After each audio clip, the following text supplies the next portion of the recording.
କାହାଣୀ ଆରମ୍ଭ ହୁଏ ତେଲେଙ୍ଗାନାର ରାଜଧାନୀ ହାଇଦ୍ରାବାଦରୁ।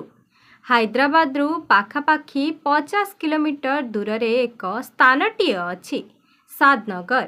ଏହି ଜାଗାରେ ଏକ ପଶୁ ଡାକ୍ତରାଣୀ ରହୁଥିଲା, ଡକ୍ଟର ପ୍ରିୟଙ୍କା ରେଡ୍ଡି। ପାଖାପାଖି 27 ବର୍ଷର ଝିଅଟିଏ।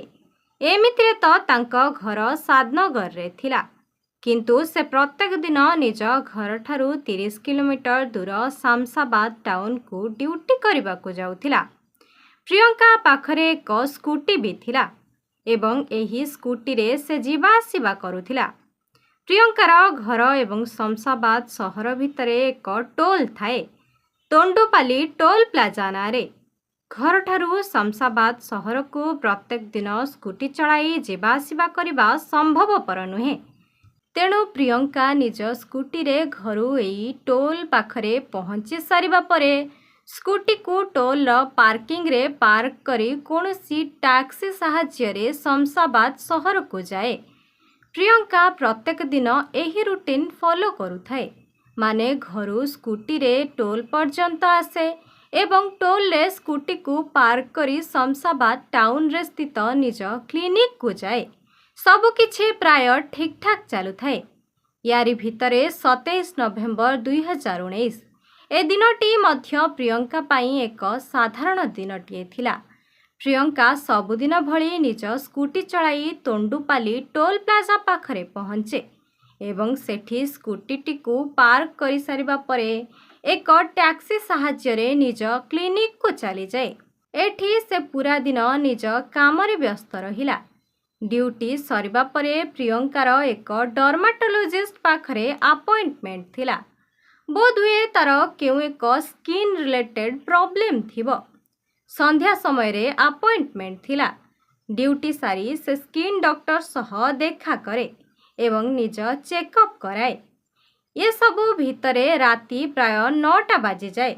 ଘର ଲୋକେ ଜାଣିଥିଲେ ଯେ ପ୍ରିୟଙ୍କା ଡ୍ୟୁଟି ସାରି ସ୍କିନ୍ ଡକ୍ଟରଙ୍କ ପାଖକୁ ଯାଇଛି ବୋଲି। ତେଣୁ ଘର ଲୋକଙ୍କୁ ମଧ୍ୟ ବିଶେଷ କିଛି ଚିନ୍ତା ନଥାଏ। ଚିନ୍ତା କରିଥାନ୍ତେ ବି କାହିଁକି? ଝିଅ ସେଲ୍ଫ ଡିପେଣ୍ଡେଣ୍ଟ, ନିଜର ସବୁ କାମ ନିଜେ କରିପାରୁଥିଲା। ତେଣୁ ଚିନ୍ତା କରିବାର କୌଣସି ପ୍ରଶ୍ନ ହିଁ ଉଠୁନଥିଲା।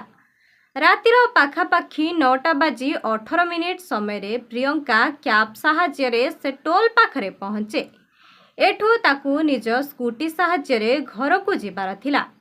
ପାର୍କିଂରେ ପହଞ୍ଚି ସେ ଦେଖେ ଯେ ତା ସ୍କୁଟିର ପଛ ଚକା ପମ୍ପଚର ହୋଇଯାଇଛି। ଅନେକ ରାତି ହୋଇସାରିଲାଣି ସେତେବେଳକୁ। ରାସ୍ତାରେ କେବଳ ଟ୍ରକ୍ ଗୁଡ଼ା ହିଁ ଯାଉଥାନ୍ତି। ସେ ତା ସ୍କୁଟିକୁ ଏକ ଟ୍ରକ୍ ପଛରେ ଛିଡ଼ା କରେ। ପ୍ରିୟଙ୍କା ସେଠି ଏକୁଟିଆ ଝିଅ। ରାସ୍ତାରେ ଟ୍ରକ୍ ଡ୍ରାଇଭରମାନେ ହିଁ ଯାତାୟାତ କରୁଥାନ୍ତି। ଏକୁଟିଆ ଝିଅଟାକୁ ଦେଖି ଟ୍ରକ୍ ଡ୍ରାଇଭରମାନେ ମଧ୍ୟ ପ୍ରିୟଙ୍କାକୁ ଦେଖୁଥାନ୍ତି। ପ୍ରିୟଙ୍କା ଏସବୁ ଦେଖି ଡରି ଯାଉଥାଏ ଏବଂ ନିଜ ସ୍କୁଟି ପାଖରେ ଛିଡ଼ା ହୋଇଥାଏ। ଠିକ୍ ଏତିକି ବେଳେ ଏକ ଟ୍ରକ୍ ଡ୍ରାଇଭର 26 ବର୍ଷୀୟ ମହମ୍ମଦ ଆରିଫ ପ୍ରିୟଙ୍କା ପାଖକୁ ଆସେ ଏବଂ କୁହେ ଯେ କ'ଣ ମୁଁ ଆପଣଙ୍କୁ କିଛି ସାହାଯ୍ୟ କରିପାରିବି କି? ସେ ବ୍ୟକ୍ତିର ଆଖିରୁ ସ୍ପଷ୍ଟ ଭାବରେ ଜଣାପଡ଼ିଯାଉଥିଲା ଯେ ତାର କିଛି ମନ୍ଦ ଉଦ୍ଦେଶ୍ୟ ଅଛି। ତେଣୁ ପ୍ରିୟଙ୍କା ତାକୁ ମନା କରିଦିଏ କି ମୋତେ ଆପଣଙ୍କର କୌଣସି ସାହାଯ୍ୟ ଦରକାର ନାହିଁ, ମୁଁ ଠିକ୍ ଅଛି। ଏକଥା ଶୁଣିବା ମାତ୍ରେ ସେ ବ୍ୟକ୍ତି ସେଠୁ ଚାଲିଯାଏ। ୟାରି ଟ୍ରକ୍ ପଛରେ ପ୍ରିୟଙ୍କା ନିଜ ସ୍କୁଟିକୁ ଛିଡ଼ା କରିଥିଲା। ପ୍ରିୟଙ୍କାକୁ ଏସବୁ ଦେଖି ଭୀଷଣ ଭୟ ଲାଗୁଥାଏ। ତେଣୁ ସେ ପାଖାପାଖି 9:22ରେ ତା ଭଉଣୀ ପାଖକୁ କଲ୍ କରେ ଏବଂ ତାକୁ ସବୁ କଥା କୁହେ। ସେ ଫୋନ୍ରେ ତା ଭଉଣୀକୁ କୁହେ ଯେ ମୋ ସ୍କୁଟି ପମ୍ପଚର ହୋଇଯାଇଛି, କେହି ସାହାଯ୍ୟ କରିବା ଭଳି ଦେଖାଯାଉନାହାନ୍ତି ଏବଂ ସମସ୍ତେ ମୋତେ ହିଁ ଦେଖୁଛନ୍ତି। ଏସବୁ ଶୁଣି ପ୍ରିୟଙ୍କାର ଭଉଣୀ ଅପର ପକ୍ଷରୁ କୁହେ ଯେ ତୁ ସ୍କୁଟିକୁ ସେଠି ରଖି ଲିଫ୍ଟ ମାଗି ଘରକୁ ପଳାଇ ଆସ। ଏକଥାରେ ପ୍ରିୟଙ୍କା କୁହେ ଯେ ରାସ୍ତାରେ କେବଳ ଟ୍ରକ୍ ଗୁଡ଼ା ହିଁ ଯାଉଛନ୍ତି। ଯଦି କୌଣସି ଫ୍ୟାମିଲି ଗାଡ଼ି ଯାଆନ୍ତା ତେବେ ହୁଏତ ଲିଫ୍ଟ ମାଗି ଚାଲିଯାଆନ୍ତି, କିନ୍ତୁ ଯଦି ଏଠି ସ୍କୁଟିକୁ ଛାଡ଼ି ଚାଲିଯିବି ତେବେ କାଲି କେମିତି ଡ୍ୟୁଟିକୁ ଯିବି? ଆଉ ଯଦି ରାତି ଭିତରେ କିଏ ମୋ ସ୍କୁଟି ଏଠୁ ଚୋରି କରି ନେଇଯାଏ ତେବେ କ'ଣ ହେବ? ସାଧାରଣତଃ କୌଣସି ଏକ ମଧ୍ୟମ ବର୍ଗର ପରିବାରରୁ ଆସୁଥିବା ଲୋକ ଏକଥା ହିଁ ଭାବିବ। ତେଣୁ ସ୍କୁଟି ଚୋରି ହେବା ଭୟରେ ପ୍ରିୟଙ୍କା ସେଦିନ ସେ ସ୍କୁଟିକୁ ଛାଡ଼ି ମଧ୍ୟ ଆସିପାରୁନଥାଏ। ପ୍ରଥମେ ଯେଉଁ ଲୋକଟା ପ୍ରିୟଙ୍କାକୁ ସାହାଯ୍ୟ କରିବା ପାଇଁ ଆସିଥିଲା, ସେ ଯିବା ପରେ ଦ୍ୱିତୀୟ ବ୍ୟକ୍ତି ଆସେ, ଯାହାର ନାଁ ଥିଲା ଜୋଲୁ ଶିବା। ଏକୁଟିଆ ଝିଅ ଦେଖି ଜୋଲୁ ଯାଇ ପ୍ରିୟଙ୍କା ସହ କଥା ହୁଏ ଏବଂ କିଛି ସମୟ କଥା ହେବା ପରେ ସେ ତା ସ୍କୁଟି ନେଇ ପାଖରେ ଥିବା ଏକ ପମ୍ପଚର ଦୋକାନକୁ ଚାଲିଯାଏ। କିଛି ସମୟ ପରେ ସେ ସେଇ ସ୍କୁଟିକୁ ନେଇ ପ୍ରିୟଙ୍କା ପାଖକୁ ଫେରିଆସେ ଏବଂ କୁହେ ଯେ ପମ୍ପଚର ଦୋକାନ ବନ୍ଦ ଅଛି। ଆଗକୁ ଆଉ ଏକ ଦୋକାନ ଅଛି, ବୋଧହୁଏ ସେ ଦୋକାନ ଖୋଲା ଥିବ, କିନ୍ତୁ ତାହା ଟିକେ ଦୂର ହେବ, ତେଣୁ ସ୍କୁଟିକୁ ଟ୍ରକରେ ନେବାକୁ ପଡ଼ିବ।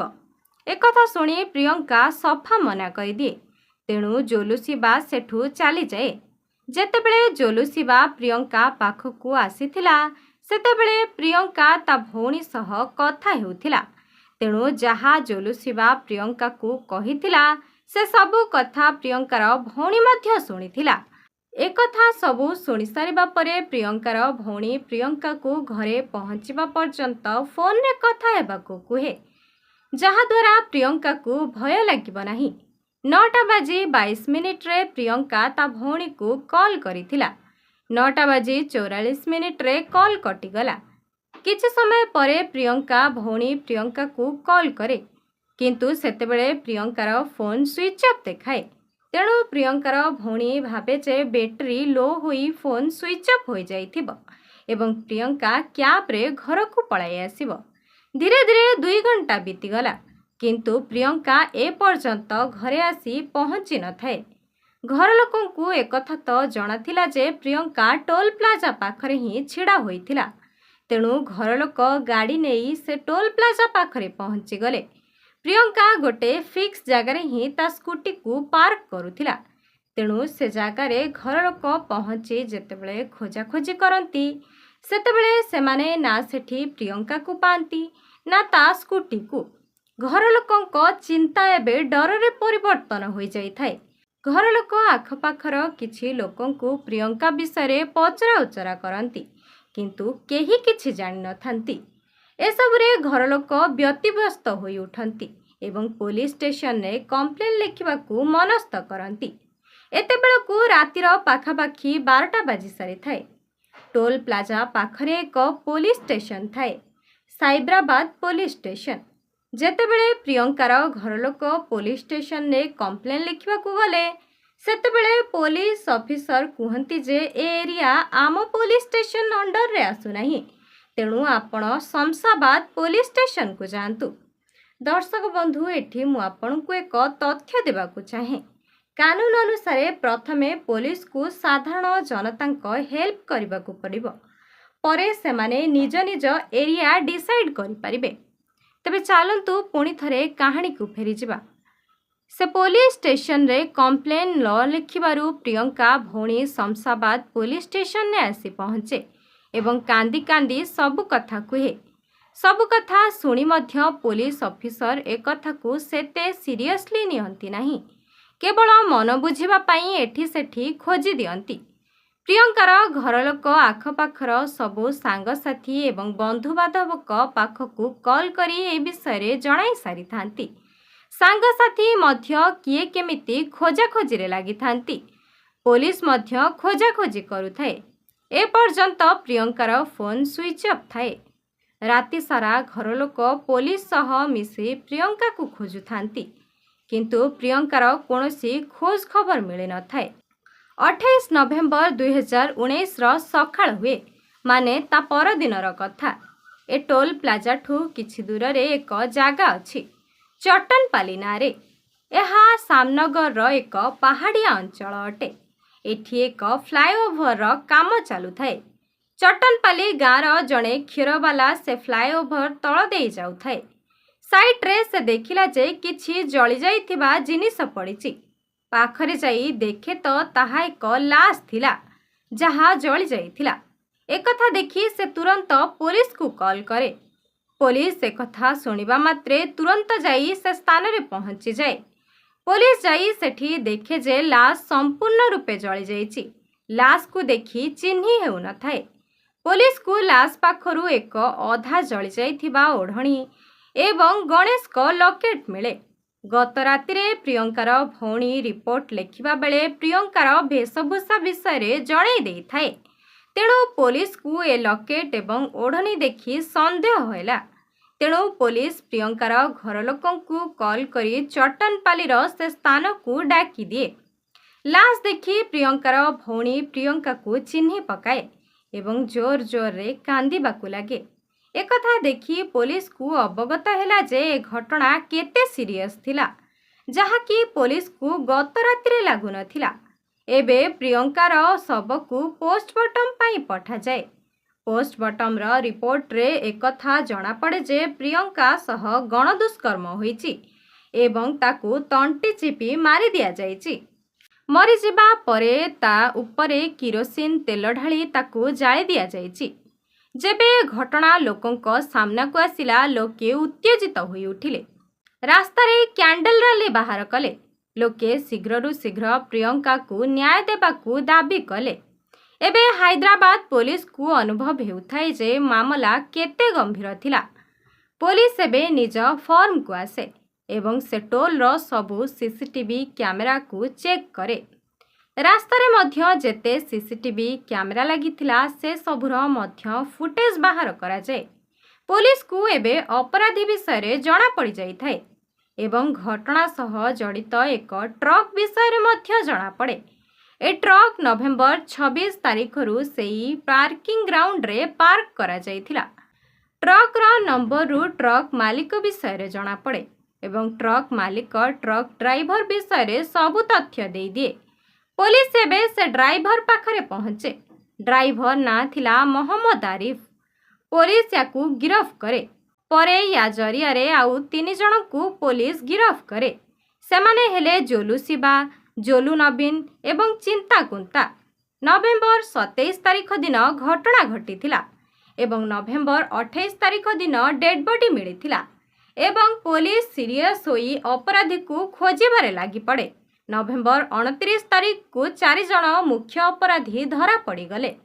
पुलिस 4 जन अपराधी को सीधा कोर्ट को नहीं जाए एवं परे शमशाबाद पुलिस स्टेशन को नहीं जाए। जेतेबेले लोकमानंकु जना पड़ी जाए जे अपराधी शमशाबाद पुलिस स्टेशन ने अछि, तेणु लोके पुलिस स्टेशन को चारिपटरू घेराव कर दियंती।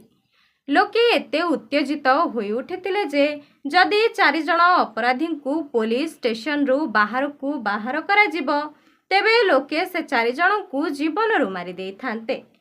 पुलिस चाहि मध्य से 4 जन को सुरक्षा देई पारि न थांता। पुलिस को से 4 जन को सुरक्षा देवार भी थाए। तेणु पुलिस कोर्ट रु परमिशन नहीं घटनास्थल 90 किलोमीटर दूर चेर्लापाली जेल को जाए एवं अपराधी को सेठी बंदी कर दिए। एमानंकु पचरा उचरा करा जाय न थाए, बरं पुलिस एक थर छानभिन करुथाए जे प्रियंका केउठारु गायब होइतिला एवं केउठारे ताकू जळाई दिया जाइतिला। पुलिस घटनास्थलरू मोबाइल एवं एक घंटा को जबत करे। एसबू को लैबोरेटरी को फोरेंसिक जांच पाई पठे दिया जाए। डिसेम्बर 2 तारीख रे पुलिस 10 दिन पाई से 4 जन को रिमांड रे नेबा पाई कोर्ट को परमिशन मागे। कोर्ट मध्य परमिशन दे दिए। नवेम्बर 4 तारीख रे एमानंकु पचरा उचरा आरंभ हुए। पचरा उचरा रे 4 जनक पाखरु एक कहानी सुनिबाकु मिले। नवेम्बर 26 तारीख दिन ए 4 जन ट्रक नहीं तोंडुपाली टोल प्लाजा रे पहुंची गले। एमानंकु कोनोसी ऑर्डर मिली न थाए, सेथिपाई एमाने से टोल प्लाजा रे ही रही थांती। नवेम्बर 27 तारीख दिन संध्या प्राय 5टा बेले प्रियंका ता स्कूटी नहीं से टोल प्लाजा पाखरे पहुंचे एवं एई 4 जनक ट्रक पछरे ता स्कूटी को ठिया कर दिए। गोटे ट्रक रे 4 जन थांती। एहा परे प्रियंका कैब साहाय्य ता क्लिनिक को पळाई जाए। जेतेबेले 4 जन प्रियंका को देखती सेतेबेले 4 जन प्रियंका सह गणदुष्कर्म करिबार योजना तैयारी करती। प्रियंका चली जिबा परे जोलू नवीन ता स्कूटीर पछ चक्का को पंक्चर कर दिए। एहा परे एमाने समस्ते प्रियंका आसीबार अपेक्षा रे थांती। यारी भितरे एमाने समस्ते खूब ड्रिंक मध्य करती। प्रियंका आसिबा बेलकु एमाने पाखापाखि 3 बोतल मद पी सारी। प्रियंका आसिबा परे प्रथमे साहाଯ୍ୟ बाहानारे मोहम्मद आरिफ ता पाखकु जाए, किंतु प्रियंका ताकू मना करिबारु जोलुसिबा ता पाखकु जाए एवं किछि समय ता सह कथा हेबा परे ता स्कूटी को नहीं पंचर दुकान को जिबार नाटक करे, किंतु पंचर दुकान बंद अछि तेणु स्कूटी को नहीं दूर रे थिबा एक पंचर दुकान को जिबा कथा कहिबारु प्रियंका ताकू सफा मना कर दिए। प्रियंका एबे ता भौणी पाखकु कॉल करे, किंतु 9:44 रे से कॉल मध्य कटि जाए। धीरे धीरे रास्तारे लोकंकर यातायात मध्य कमी जाउथाए, तेणु ए 4 जण भाबिले एइटा ही ठीक मौका। तेणु ए 4 जण मिसी प्रियंकार गण दुष्कर्म कले। जेतेबेले प्रियंका साहाଯ୍ୟ पाई चित्कार कला सेतेबेले एमाने समस्ते मिसी ताकू जबरदस्ती मद पियाइले एवं ता मुहरे एक कपड़ा भर्ती करी मुह को बंद करदेले। जेतेबेले समस्तंक काम सरीगला एमाने ता तंटी चिपी तार हत्या करदेले। एबे एमानकू डेड बॉडीर चिंता हेबार लगे, तेणु एमाने प्रियंकार मृत शरीर को कमल रे घोड़ाई ट्रक पछरे पकेदेले। 2 जण अपराधी ट्रक चलाउथांती एवं आउ 2 जण प्रियंकार पंचर स्कूटी को चलाउथांती। ट्रक चलाउथिबा 2 जण अपराधी प्रियंकार शव को नहीं एक सुनसान इलाका को चलीगले। एबे स्कूटी चलाउथिबा 2 जण अपराधी उपरे दायित्व थिला जे सेमाने पेट्रोल पंप रु पेट्रोल नहीं आसिबे। जेतेबेले दुहे पेट्रोल पंप को पेट्रोल आनिबाकू गले तो सेतेबेले दुहींक भितरु जणकू सीसीटीवी कैमेरा कैप्चर कर देइथिला। पेट्रोल पंप रे काम करुथबा एम्प्लॉई पानी बोतल रे पेट्रोल देबाकू एमानकू मना कर देइथिला। तेणु ए दुहे मध्य ट्रक पछे पछे से सुनसान अंचल रे जाई पहुंची गले। एमानक पाखरे एक स्टोव थिला, सेथिरे किछि किरोसिन थिला, जेउथिरे सेमाने रोषेई बास करुथिले। सेथिरु एमाने किरोसिन ओजाडंती एवं से किरोसिन साहाଯ୍ୟ रे प्रियंकार शरीर को नहीं फ्लाईओवर तले निया लगेई दियंती। 5 रु 10 मिनिट परे एमाने सेठू पलाई आसंती। परे एमाने देइथिबा एक आड्रेस रु पुलिस प्रियंकार स्कूटी को भी जबत करे। एहा परे पुलिस से 4 जण को नहीं सेई फ्लाईओवर तल को जाए क्राइम को रिक्रिएट करिबा पई, कारण एहा इन्वेस्टिगेशन रो एक पार्ट अटे, जहा द्वारा क्राइम को आहुरी पाखरु बुझिबा सह आउ केउठू प्रमाण मिली पारिबो ताहा भी जणा पड़िबो। तेणु डिसेम्बर 5 तारिख दिन रातिरे पुलिस से 4 जण अपराधी को धरी घटनास्थली रे पहुंचे।